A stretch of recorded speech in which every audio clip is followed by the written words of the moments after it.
Pessoal, nesse vídeo nós vamos falar um pouquinho sobre o reino Monera. Os seres vivos eles são divididos em 5 reinos: reino Monera, reino dos fungos, protista, reino dos fungos, plantas e reino animal, certo? Então a gente vai falar do primeiro grupo aqui, ó, que reúne os seres mais simples, porém extremamente importantes. Quem são os principais representantes desse grupo? São as arqueobactérias, as bactérias verdadeiras, né, as mais comuns que a gente conhece, também conhecida como eubactérias, e as cianobactérias. A nomenclatura mais atual é essa, né, cianobactérias. Porém, elas já foram conhecidas como algas cianofícias, certo? Ou algas azuis também, cianofícias. Bom, o que esses seres aqui eles têm em comum para eles serem reunidos no mesmo reino?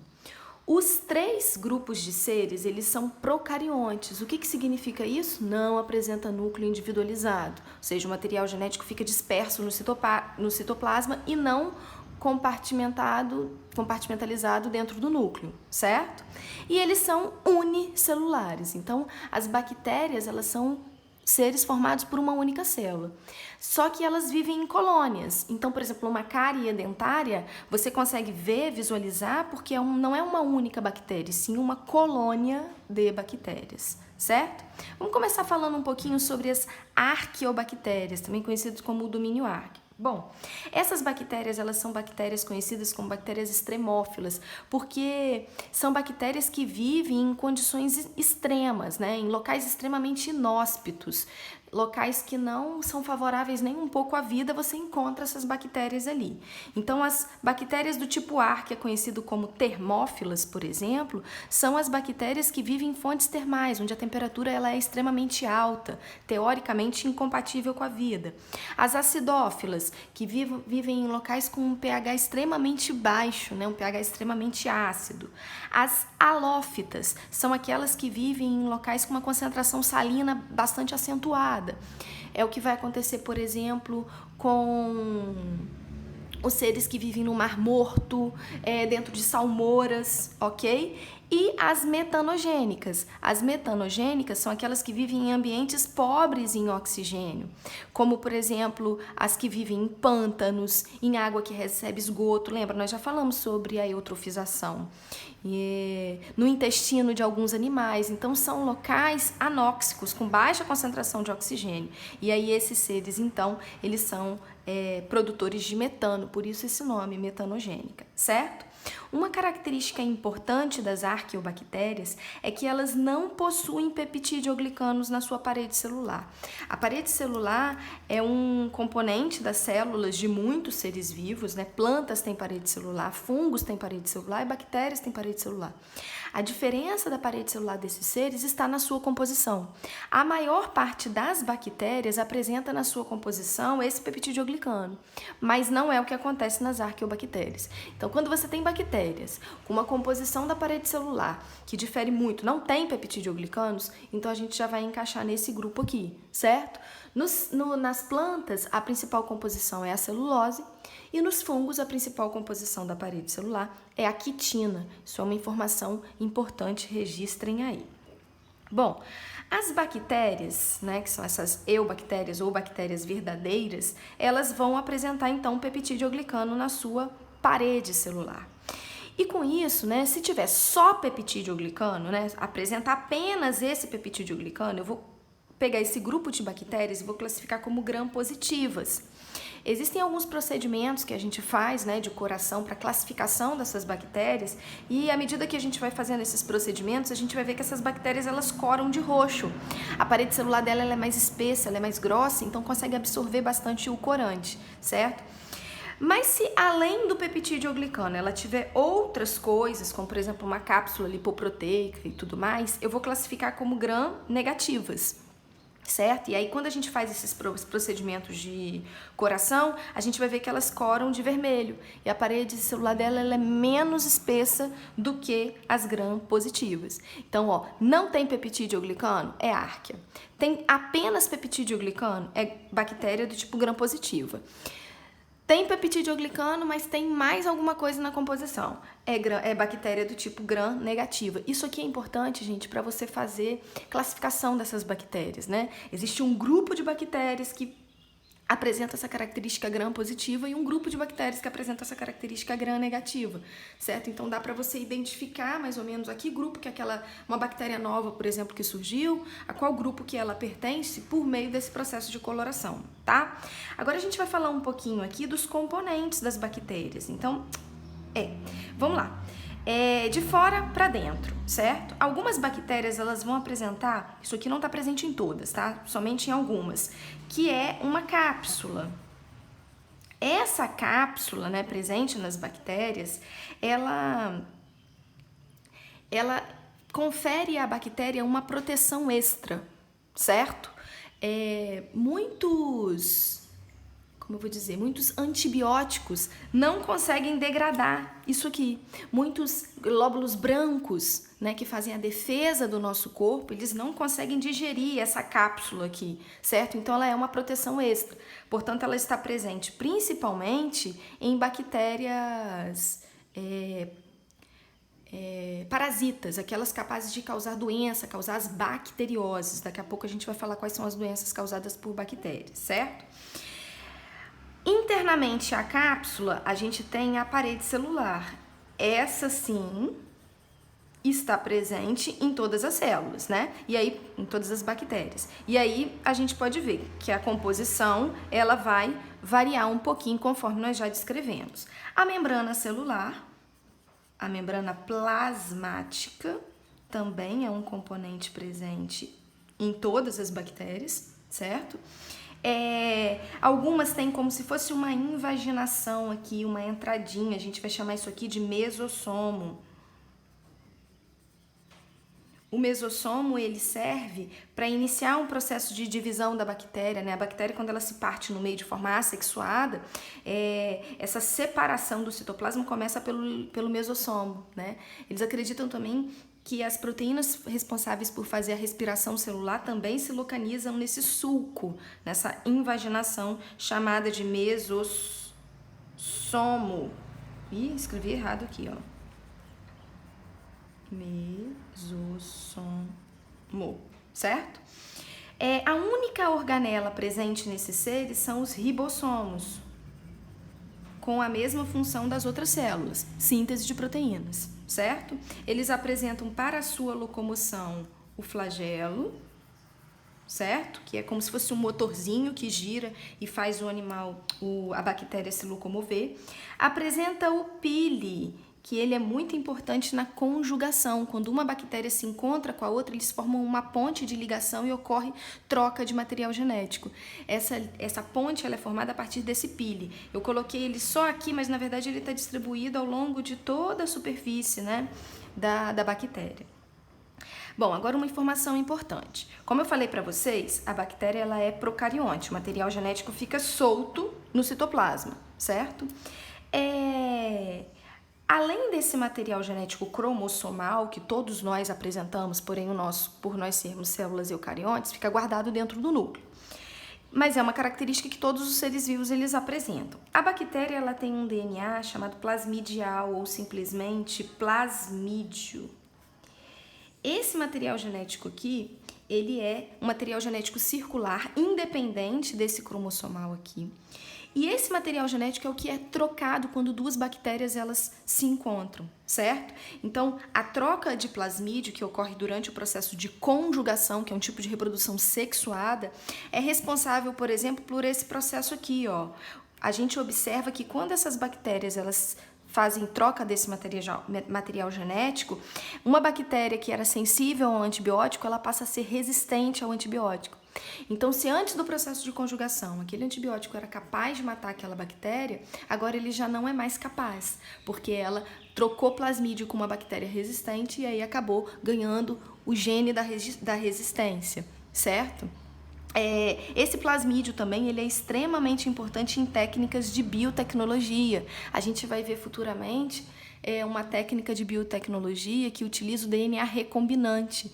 Muitos pesquisadores pegam esse DNA da bactéria, inserem nesse material genético aqui um gene humano, por exemplo, responsável pela síntese de insulina, né? E aí essa bactéria ela passa a ser capaz de produzir esse hormônio proteico humano, que é a insulina. Então você modifica geneticamente essa bactéria, né? Esse plasmídio, você transforma esse plasmídio da bactéria em algo que tem mistura de material genético, certo? Você faz a inserção do DNA humano no DNA plasmidial e faz com que essa bactéria passe a produzir proteína humana. A gente vai chamar essa técnica do DNA... Ai, meu Deus, esqueci o nome. Técnica do DNA recombinante mais clonagem molecular dessa bactéria, certo? Então, o plasmídio ele é realmente uma característica interessantíssima que as bactérias apresentam e só é observado em bactérias, certo? Quanto à nutrição, as bactérias elas podem ser autótrofas ou heterótrofas. Autótrofas são aquelas capazes de converter a energia luminosa e térmica do Sol em energia química, certo? Conseguem produzir a sua glicose a partir da energia luminosa e térmica do Sol. As bactérias heterótrofas, elas são incapazes. Então, assim, as bactérias, elas são capazes de fazer fotossíntese, também tem bactérias capazes de fazer a quimiossíntese, certo? Futuramente a gente vai detalhar esses dois processos, então elas podem ser autótrofas por fotossíntese ou autótrofas por quimiossíntese. Nas duas situações, a glicose ela é produzida a partir de compostos inorgânicos, certo? Aqui na presença de luz, aqui na ausência de luz, tá? Mas nos dois casos, as moléculas orgânicas são produzidas a partir de moléculas inorgânicas. Mas existem bactérias que são incapazes de realizar esse tipo de processo, então elas são consideradas heterótrofas. Aquelas que vivem na ausência do gás oxigênio vão ser heterótrofas do tipo anaeróbicas. São aquelas que só vivem na ausência, então elas são anaeróbicas obrigatórias. O oxigênio para elas aqui é fatal, né? Não é à toa que em alguns cortes profundos, onde a gente pode encontrar essas bactérias, a gente acaba utilizando água oxigenada, né? Que é um peróxido de hidrogênio, tem uma dose a mais de oxigênio e acaba atacando essas bactérias anaeróbicas obrigatórias. As anaeróbicas facultativas são aquelas que podem viver na ausência do oxigênio. Essas daqui vivem somente na ausência. Essas daqui podem viver na presença ou na ausência. As que vivem apenas na presença do oxigênio são as aeróbicas, certo? Aquelas causadoras de doença, depois nós vamos falar das várias parasitoses de importância na saúde pública, né? Bactérias que vivem em harmonia com outras espécies, né? São bactérias mutualísticas, todos os indivíduos envolvidos saem ganhando e algumas que são comensais. Para uma espécie sai ganhando, para outra é indiferente, não ganha nem perde, né? E as bactérias, juntamente com os fungos, são os seres decompositores das nossas cadeias alimentares, né? A gente vai chamar essas bactérias que se desenvolvem sobre cadáveres, decompondo esses cadáveres, seja ele animal, vegetal ou qualquer outro tipo, qualquer outra origem, são chamadas de bactérias saprofágicas, certo? Então essa nomenclatura aqui é bastante observada. Sobre a reprodução das bactérias, elas podem se reproduzir de forma assexuada, né? E aí a gente vai dar um nome de divisão binária ou cisparidade, como se essa bactéria ela simplesmente se partisse ao meio, formando duas novas bactérias. Então é uma técnica assexuada, pois não envolve troca de material genético, gera clones, esses indivíduos eles são geneticamente idênticos entre si.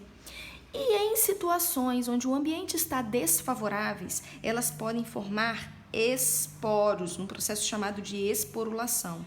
Isso é muito interessante, né? A bactéria ela forma um esporo interno, portanto a gente chama de endósporo, que é como se fosse uma capa protetora, uma capa de resistência.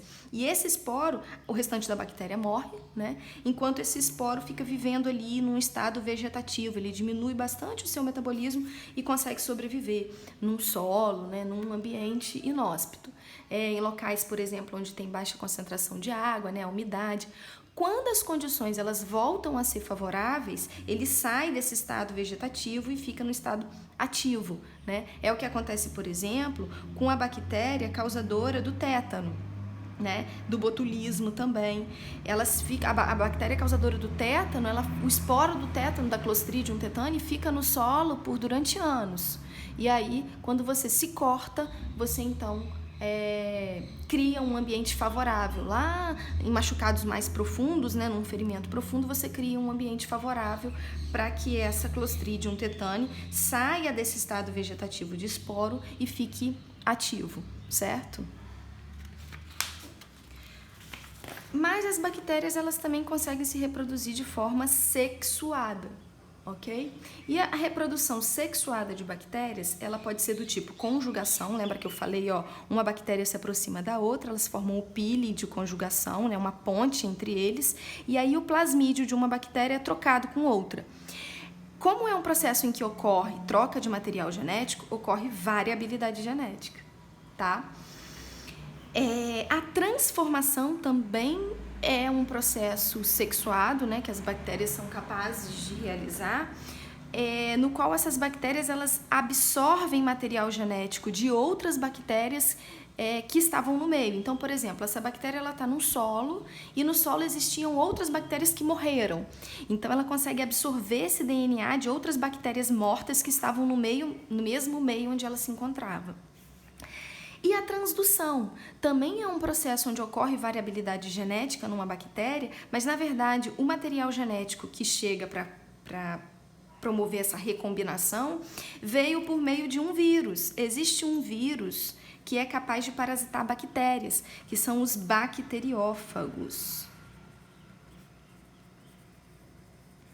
Vírus que parasitam bactérias. Então, eles se inserem aqui na superfície da bactéria e injetam material genético. Esse material genético aqui vai se combinar com o da bactéria e aí vai promover variabilidade genética, certo? Por promover variabilidade genética, essas modalidades aqui, elas são consideradas, então, sexuais. Aqui eu separei duas colunas para a gente falar um pouquinho sobre a importância das bactérias. As bactérias, elas têm uma importância ecológica muito grande, elas reciclam a matéria orgânica, né? Imagina quantas folhas diariamente não caem no solo de uma floresta amazônica, por exemplo. Então, todo esse lixo orgânico é decomposto por fungos e bactérias e essa matéria orgânica ela é devolvida ao solo na forma de sais minerais para que esses materiais eles retornem para o ciclo dos seres vivos, né? As plantas podem novamente absorver esses átomos, essas moléculas, né? No ciclo do nitrogênio, nós já falamos do ciclo do nitrogênio e a gente viu que em vários momentos, né, na fixação, na nitrificação, na desnitrificação, as bactérias e as cianobactérias, elas estão presentes. A gente vai falar disso aqui daqui a pouco, um pouquinho das cianobactérias. No processo de eutrofização, né, a gente sabe que existem as arqueobactérias metanogênicas, né, no processo de eutrofização, no finalzinho, né, mas que o início, quando você joga muita matéria orgânica, muito esgoto dentro de uma lagoa, por exemplo, você precisa que um grande número de bactérias vão para essa região, bactérias aeróbicas que vivem na presença de oxigênio, para digerir para decompor essa matéria orgânica, né? Também no controle biológico, nós já falamos desse processo quando a gente falou de ecologia e muitas bactérias são utilizadas para manejo em agricultura, né? Bactérias parasitas, bactérias competidoras de praga, bactérias... Na verdade, o controle biológico ele utiliza as 3 relações ecológicas, né? Competição, parasitismo e o predatismo. No caso, as bactérias elas vão ser só parasitas e competidoras. No processo de biorremediação, onde você vai remediar uma poluição com atividade de seres vivos, as bactérias elas são muito utilizadas. Em estação de tratamento de esgoto também, vários daqueles tanques eles têm a ação da decomposição de bactérias, né? Tem importância econômica, futuramente a gente vai falar sobre a fermentação lática e a fermentação acética. Nos dois processos, os dois processos são mediados por bactérias, né? Aqui os lactobacilos, aqui a Acetobacter, são os dois grupos de bactérias que vão fazer essa fermentação para a produção de leite, queijo, coalhada, e aqui na acética para a produção de vinagre. No processo de produção de antibióticos, então tem uma função farmacológica, né, da toxina botulínica, nesses dois casos é utilizada pela farmácia. A toxina botulínica, ela é utilizada em procedimentos estéticos conhecidos como botox, né? Então, é um produto também das bactérias que causa paralisia facial. No caso do botox, causa uma paralisia, lógico que controlada, né? O médico sabe exatamente a quantidade e aonde aplicar. No caso da toxina botulínica produzida pela bactéria Clostridium botulinum, ela causa paralisia de músculos essenciais para a nossa respiração, podendo levar a uma falência respiratória. Na biotecnologia, como eu já falei, né, nos transgênicos, nas técnicas de DNA recombinante e clonagem molecular, você utiliza muito as bactérias. Na nossa flora intestinal, a gente tem bactérias lá, nossa única fonte de vitamina K são essas bactérias que vivem na nossa flora intestinal, né, de forma mutualística. Não existe nenhum outro alimento que vá fornecer vitamina K. A nossa fonte vem toda dessa microbiota intestinal. E as bactérias importantes na saúde pública, como a bactéria causadora da tuberculose, da hanseníase, da difteria, tétano, coqueluche. Difteria, tétano e coqueluche, elas são prevenidas, né, pela vacina tríplice, certo? A tríplice bacteriana. A cólera, a sífilis, a meningite, o botulismo, ok? Aqui são algumas das bacterioses importantes, né? Eu não falei aqui, por exemplo, da pneumonia. A bactéria causadora da pneumonia, por exemplo, ela apresenta essa cápsula, né? Que a gente falou aqui, ó, certo? E por isso ela, às vezes, pode causar um grande estrago, tá?